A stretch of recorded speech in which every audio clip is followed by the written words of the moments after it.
예수님이 산에서 기도하실 때에 용모가 변화되고 옷이 휘어져 광채가 났다는 오늘 본문의 사건은 오늘 우리에게도 또 당시 이 장면을 직접 체험했던 제자들에게도 뭐라고 쉽게 말할 수 없는 신비의 영역으로 다가옵니다. 그리고 오늘 우리가 복음관상을 통해 이 장면 속으로 들어가 보아도 제자들의 체험 이상의 무엇을 잡기는 상당히 어려운 내용으로 느껴질 때가 많이 있습니다. 그렇다면 오늘 본문을 전하고 있는 누가는 과연 어떤 복선을 깔고 예수님의 이 변모 사건을 우리에게 전하고 있는 것일까요? 그렇습니다. 우리가 누가의 의도대로 이 본문을 제대로 이해하려면 그 전후 맥락과 관계를 잘 이해하는 것이 매우 중요하다는 것을 알 수 있습니다. 이런 의미에서 누가는 오늘 본문 직전에 예수님 당신의 순환 예고를 다루고 있으며 본문 직후에는 한 귀신 들린 아이의 치유로 사람들이 놀랍게 여기자 예수님이 말씀하십니다. 이 말을 너희 귀에 담아두라. 인자가 장차 사람들의 손에 넘겨지리라. 누가는 이 말씀에 다음과 같이 그 의미를 덧붙이고 있습니다. 그들이 이 말씀을 알지 못하니 이는 그들로 깨닫지 못하게 숨긴 바 되었음이라. 또 그들은 이 말씀을 묻기도 두려워하더라. 누가의 이 해석은 당시 제자들뿐만 아니라 심지어는 오늘 우리에게도 그 의미가 쉽게 손에 잡히지는 않는 것 같습니다. 그래서 오늘 이 예수님의 변모 사건은 당시 제자들뿐만 아니라 세심하게 읽지 않으면 오늘 우리에게도 상당 부분 비밀과 신비의 영역으로 남아있는 것 같습니다. 그렇다면 이 비밀과 신비의 영역은 무엇일까요? 저는 이 질문을 앞에 두고 다음 두 구절에 집중하게 되었습니다. 먼저 30절로 31절 문득 두 사람이 예수와 함께 말하니 이는 모세와 엘리야라. 영광 중에 나타나서 장차 예수께서 예루살렘에서 별세하실 것을 말할세라는 구절과 35절에 구름 속에서 소리가 나서 이르되 이는 나의 아들 곧 택함을 받은 자니 너희는 그의 말을 들으라 라는 구절입니다. 설교 서두에서 말씀드렸듯이 예수님의 이 변모 사건이 일어나기 8일 전 예수님은 제자들에게 당신의 십자가 순환을 예고하셨습니다. 본 누가복음에서는 예수님의 순환 예고에 대한 베드로와 다른 제자들의 반응이 자세히 소개되고 있지는 않지만 마태복음 16장에 보면 베드로 사도가 예수님을 붙들고 항변했다고 전하고 있습니다. 그만큼 제자들이 격렬하게 반발했었다는 것을 알 수 있습니다. 그러므로 오늘 본문 28절에서 누가는 이 말씀을 하신 후 8일쯤 되어라는 연결구로 오늘 본문을 이어가고 있습니다. 그 직접적인 연결점이 바로 오늘 본문 30절로 31절 장차 예수께서 예루살렘에서 별세하실 것을 예수님이 모세와 엘리야와 함께 서로 의논했다는 의미입니다. 다시 말하면 당신의 십자가 순환을 받아들이지도 이해하지도 못하는 제자들에게 예수님은 지금 작심하시고 산에 오르신 것입니다. 어떤 작심입니까? 예수님 당신의 십자가 순환은 여러분이 생각하는 것처럼 세상에서의 실패나 패배 혹은 비참한 비극이 아니라는 것입니다. 그리고 용모가 변화되어 그 광채로 영광을 드러내듯이 무엇보다도 성전의 도시 예루살렘에서의 예수님의 죽음은 모세와 엘리야로 이어지는 구약의 하나님, 그 하나님의 영광을 드러내는 사건이라는 메시지입니다. 하지만 베드로 사도를 비롯한 제자들의 반응은 어떻습니까? 베드로 사도는 십자가 사건이 영광이 아니라 지금 용모가 변화되어 광채를 발하시는 예수님을 보고 그저 황홀경에만 빠져 있습니다. 그래서 그는 주여 우리가 여기 있는 것이 좋사오니 초막 셋을 짓되 하나는 주를 위하여 하나는 모세를 위하여 하나는 엘리야를 위하여 하사이다 라며 전혀 다른 맥락의 제안을 하고 있습니다. 예수님과 모세 그리고 엘리야 이 세 분이 그토록 심각한 얘기를 나누시는데 베드로 사도는 잠에서 깨어나서도 자다가 봉창 뚫는 소리를 했던 것입니다.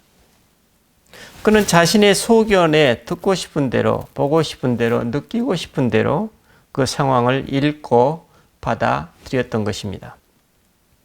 그래서 그는 영적 삶의 즐거움을 위한 초막 타령을 하게 됩니다. 누가는 이런 베드로 사도의 모습을 자기가 하는 말을 자기도 알지 못하더라 라고 묘사하고 있습니다.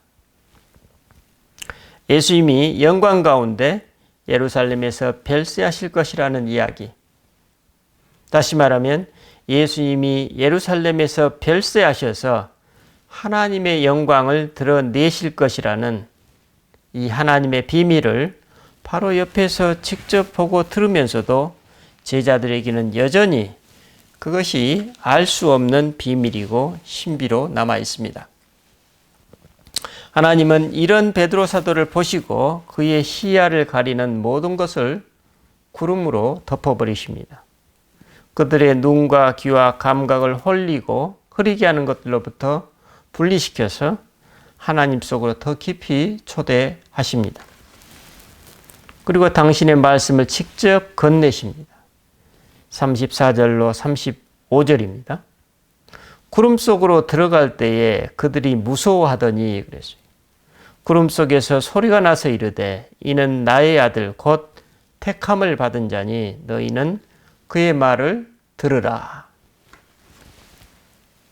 하나님은 여기서 말귀를 잘 알아듣지 못하는 그들의 심중에 확실히 말씀하십니다. 이는 나의 아들 곧 택함을 받은 자니 너희는 그의 말을 들으라. 어떤 의미입니까? 그렇습니다. 예루살렘에서 십자가의 순환을 겪고 별세하는 그 사람이 바로 나의 아들이다. 나의 택함을 받은 자라는 것입니다. 그러니 너희들은 그분을 따르라는 것입니다. 바로 그분의 말을 믿으라는 것입니다. 그분이 제시하는 길을 따르라는 것입니다. 이를 예수님 용어로 바꾸면 어떻습니까? 십자가를 지는 자는 곧 나의 아들이요 나의 택함을 받은 자다. 너희는 그 십자가를 지는 이의 말을 따르라는 것입니다. 그러므로 십자가는 죽음이나 패배 혹은 비참한 비극이 아니라 하나님의 영광을 드러내는 사건이라는 의미입니다. 그 십자가는 너희들의 하나님, 즉 나의 영광스러운 뜻이라는 메시지입니다. 이를 당시 유대의 신학적 관점에서 보면 어떤 내용일까요? 그렇습니다. 메시아가 예루살렘 성전을 대체하신다는 그야말로 청천벽력과 같은 소리입니다. 그 메시아가 당신의 죽음을 통해 한 마리의 제물, 즉 한 마리의 어린 양으로 바쳐진다는 하나님 나라의 신비입니다. 어떻습니까?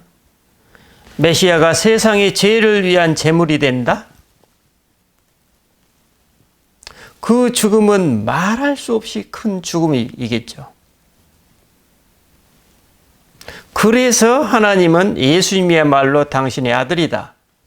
그래서 그 아들의 말을 들어야 한다고 제자들에게 직접 말씀하십니다. 그래 서지요. 그러나 제자들은 정반대로 해석했어요. 그래서 못 믿겠다는 것입니다. 하지만 이처럼 큰 비밀을 담은 신비를 제자들에게 이처럼 직접 알려주시지만 그들은 그 비밀을 바로 옆에서 보고 들었으나 눈과 귀가 둔감하여서 자신들의 기억에 별로 남는 것도 정신을 차리게 하는 그 어떤 자극도 받지 못합니다. 그들에게는 그 체험 자체가 혼란스럽기만 하기 때문입니다. 그래서 그들은 자신들이 했던 말의 목적도 그 말의 내용도 잘 알지 못하는 말을 하고 있었다고 누가가 전하고 있습니다. 그 체험 자체에 대한 신뢰가 그들 자신에게 마저도 없었던 것입니다. 그 체험 자체가 내포하고 있는 보다 더 크고 깊은 의미는 더더구나 전혀 몰랐던 것입니다.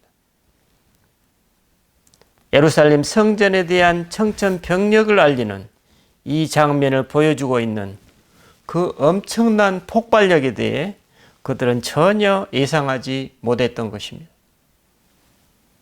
그래서 그들은 이 자리에 초막이 잘 어울릴 것 같다는 엉뚱한 말로 횡설수설하고 있습니다.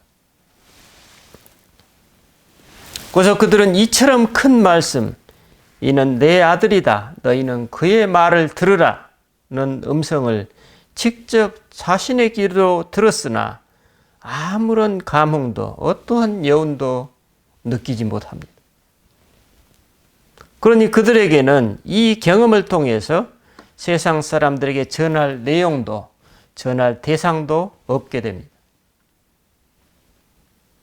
누가는 이를 36절에서 소리가 그침에 오직 예수만 보이더라. 제자들이 잠잠하여 그 본 것을 무엇이든지 그때에는 아무에게도 이르지 아니하니라 라고 증언하고 있습니다. 누가는 이처럼 혼란스러운 제자들의 영적 상태를 본문 이후 그들이 산에서 내려와 귀신 들린 아이에게 무능했던 제자들의 모습들로 묘사하고 있습니다. 하지만 누가가 그 이후 이 본문을 기록할 때에는 어떠했을까요? 예수님이 부활 승천하시고 나서 어떠했을까요? 아마도 그는 이제야 그 변화산 사건의 본질적인 의미에 눈뜨면서 그는 나의 아들, 나의 택함을 받은 자니 너희는 그의 말을 따르라는 이 말씀의 엄청난 의미, 즉 연약한 어린 양과 같은 한 사람을 통해서 세상에 대해서 이처럼 큰 일을 행하신 하나님의 섭리와 그분의 신비를 깨닫고 탐복하였을 것입니다. 누가는 이 엄청난 신비와 감동을 9장 27절에서 예수님의 입술을 통해 다음과 같이 전하고 있습니다. 내가 참으로 너희에게 이르노니 여기 서 있는 사람 중에 죽기 전에 하나님의 나라를 볼 자들도 있느니라. 어떻습니까? 오늘 이 변화산 사건이죠. 제자들의 이러한 직접적인 체험을 예수님이 이처럼 예언으로 미리서 예고하셨던 것입니다. 우리가 만약 이런 체험을 할 수 있다면 누가처럼 아마도 그 사람은 세상에서 가장 행복한 사람일 것입니다. 그 모든 것도 이겨낼 것입니다. 어떠한 고난이나 십자가도 그에게는 문제가 되지 않을 것입니다. 아마도 제자들은 예수님의 부활 후 이런 행복한 사람들로서 자신들의 십자가를 지고 세상의 복음을 전했던 것입니다.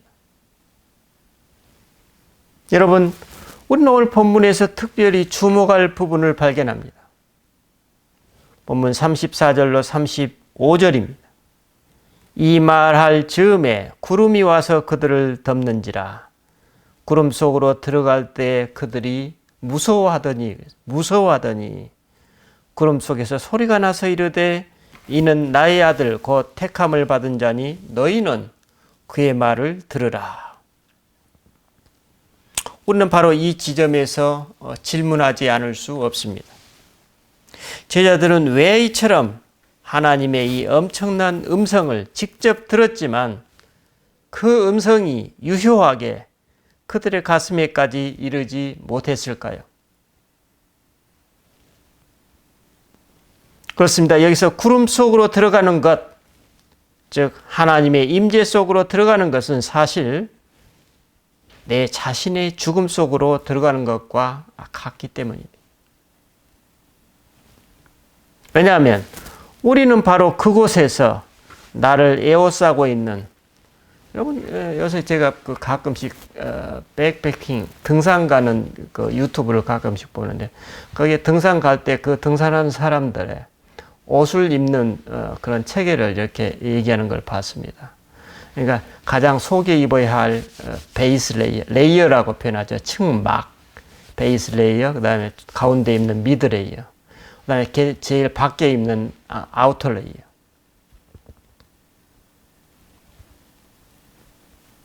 여러분, 우리 몸뿐만이 아니라 우리를 에워싸고 있는 보이지 않는 뭡니까? 종교 문화적 레이어들이 있죠. 오늘 이 제자들 같은 경우는 뭡니까? 그들이 알고 있는 종교 문화적 그 막들은 뭡니까? 메시아라면 우리를 로마의 압제와 오랜 포로살이에서 우리를 해방시켜 줄 것이다 라는 종교 문화적 선입견입니다. 그렇죠? 또 뭡니까? 사회 경제적인 이해관계에 대한 우리 안에 있는 레이어들. 또 뭡니까? 내 실존과 삶의 실상이라는 거기에서 나오는 우리 안에 보이는 편견과 여러 가지 선입견들이 그런 레이어들. 이런 레이어들이 벗겨나가는 취약성 속에 우리는 맨살로 노출되기 때문입니다. 그래서 여러분 구약의 이사야 선지자는 이때 상황을 화로다 나여 죽게 되었도다 라고 탄식했습니다. 하지만 우리는 바로 이때 하나님의 분명한 음성에 귀를 기울이게 되는 은총을 덧입게 됩니다. 그러면 당시 제자들은 왜 이런 다층의 정치, 사회, 문화적, 종교적 레이어를 극복하지 못했을까요?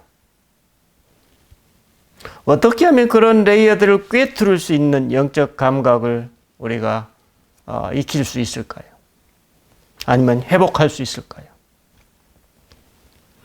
그렇습니다. 매일 매순간 나의 실존과 삶을 성찰하는 것입니다. 아주 맑게 성찰하는 것입니다. 아주 평범한 일상입니다. 내가 나와 다른 사람을 어떻게 대하는지, 어떻게 반응하고 생각하는지, 그때 내 마음속과 내 입술의 말이 통합되어 있는지, 그렇지 않은지, 그렇지 않다면 그 이유는 어디에 있는지. 이처럼 내 삶의 모든 영역에서 예외 없이 예수님과 허심탄회하게 나누시는 것입니다. 우리는 이런 과정을 통해 내가 어떤 레이어의 안경을 쓰고 있는지, 어떤 영역에서 유독 민감하게 반응하는지, 그런 부분이 내 삶의 어떤 영역을 병들게 하는지, 그것이 나와 이웃, 나와 세상, 나와 내 자신, 나와 하나님과의 관계를 어떻게 왜곡시키고 있는지를 살펴보고, 그렇다면 그 레이어를 내가 어떻게 극복할 수 있는지 매일 예수님으로부터 가르침을 받는 것입니다. 내가 나를 알수록 우리는 이웃을 알 수 있습니다. 내가 나를 품을수록 우리는 이웃을 품을 수 있습니다.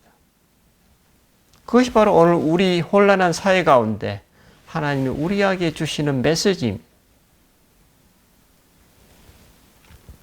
오늘 본문의 제자들도 이사야처럼 실로 엄청난 음성을 들었습니다. 하지만 그 말씀은 그들에게 어떠한 자극이나 충격도 주지 못했고, 그래서 그들은 어떠한 미동도 하지 않았습니다. 그때 그들은 너무나 많은 종교 문화적, 정치 사회적 레이어들의 겹겹이 쌓여 있었기 때문입니다. 그 엄청난 말씀은 그들이 감당할 수 있는 말씀이 아니었던 것입니다. 쌓여 있었기 때문에 감당할 수 없는 거예요. 그 레이어들에. 그래서 그 말씀을 도무지 알아듣지도 소화할 역량도 없었으므로 그 말씀은 아무런 반응도 이끌어내지 못했습니다. 들은 것이 없으니 뭐예요? 말할 것도 없었을 것입니다. 그래서 그 구름이 거치자마자 그들은 다시 금방 이전의 종교사회 문화, 실존적 삶의 레이어를 덧입은 상태의 일상으로 바로 복귀하게 됩니다. 그들은 예수님의 말씀대로 자기 죽음, 자기 십자가와 동떨어져 있었던 것입니다. 이처럼 그 말씀을 감당할 수 없기에 그들은 혼란에 빠질 수밖에 없었고, 그래서 자신들이 보고 들은 바 그 내용을 아무에게도 말할 수 없었습니다. 그래서 그들은 자신들이 직접 들은 그 신령한 말씀의 권능, 그 엄청난 말씀의 능력을 산에서 내려온 직후임에도 전혀 경험하지 못했습니다. 여러분, 오늘 나는 어떻습니까? 오늘 나는 나를 향한 하나님의 엄청난 목소리를 듣고 있습니까? 여러분, 우리가 만약 이 세상의 문화, 정치, 사회, 경제적 이해관계와 이데올로기라는 레이어에 갇혀 있다면 하나님께서 아무리 크고 분명한 하나님의 음성을 우리에게 들려주셔도 오늘 본문의 제자들처럼 그 음성이 전혀 들리지 않을 것입니다. 그리고 우리는 세상의 혼란과 무질서 속에서 헤어나오지 못할 것입니다. 그것을 성경에서는 지옥, 악의 다툼이라고 얘기합니다. 그래서 오늘도 베드로 사도처럼 하나님의 메시지와 전혀 상관없는, 그렇죠, 여기가 조사오니라며 비현실적인 현실론에 빠져들게 됩니다. 여러분, 오늘 나의 눈과 귀와 감각을 가리우는 수많은 그 레이어들은 무엇입니까? 사실 그 레이어들의 실체는 내 자신만이 알고 있습니다. 그렇다면 나만이 알고 있는 그 눈에 보이지 않는 막들, 레이어들을 나는 어떻게 처리하고 있습니까? 그 레이어들이 내 진실과 내 정직한 반응과 충돌을 일으킬 때 나는 어떻게 처리하고 있습니까? 오늘 나는 하나님의 음성을 어떻게 받아들이며 분별하고 있습니까?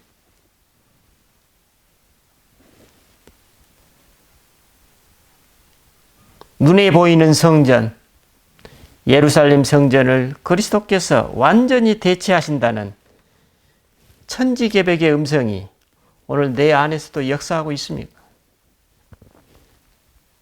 어떻게 역사하고 있습니까? 만약 우리가 이 질문에 분명히 답할 수 있다면 우리는 그분의 자녀가 맞을 것입니다. 예수님은 그러한 사람들의 길을 이렇게 말씀하셔요. 아무든지 나를 따라오려거든 자기를 부인하고 날마다 제 십자가를 지고 나를 따를 것이니라. 누구든지 제 목숨을 구원하고자 하면 잃을 것이요 누구든지 나를 위하여 제 목숨을 잃으면 구원하리라. 그리고 이렇게 말씀하셔요. 사람이 만일 온 천하를 얻고도 자기를 잃든지 빼앗기든지 하면 무엇이 유익하리요? 그리고 이렇게 말씀하시니 누구든지 나와 내 말을 부끄러워하면 인자도 자기와 아버지와 거룩한 천사들의 영광으로 올 때에 그 사람을 부끄러워하리라. 이 사순절일 동안 내가 지금 계속 겹겹이 덧입고 있는 그 수많은 레이어들을 살펴보시고 그것이 내 진실과 어떻게 다른지, 그럼 나는 이것을 어떻게 해야 될 것인지 성찰해보는 한 주간이 되시기를 바랍니다. 기도하십시다. 주님, 우리는 이 땅을 살아갈 때 눈에 보이지 않는 수많은 겹겹의 막들에 둘러싸여 있습니다. 그 막들이 때로는 우리가 하나님을 보고 당신의 음성을 듣는데 장애물이 되고 또 보이지 않게 하는 어떠한 둔감성의 원인이 되기도 합니다. 주님, 그러한 막들을 우리가 넘어서려면 매일매일 깨어서 내 자신에 깨어있고 하나님께 깨어있고 그것을 우리들의 매일의 기도 속에서 걸러내어 주님과 소통하는 길 외에는 다른 방법이 없음을 이 시간 배웁니다. 주님, 우리가 매일 깨어서 그러한 기도의 삶에 소홀함이 없도록 늘 자비를 베풀어 주시고 그러한 우리들의 삶이 비록 겉으로는 십자가의 형극길과 같으나 사실은 그것이 하나님 나라에서의 영광의 길임을 우리가 실존적으로 경험하게 된다고 주님께서 가르쳐 주십니다. 그러한 은총을 우리 모두가 누릴 수 있도록 은혜를 베풀어 주시옵소서. 우리 주 예수 그리스도 이름으로 기도드립니다. 아멘.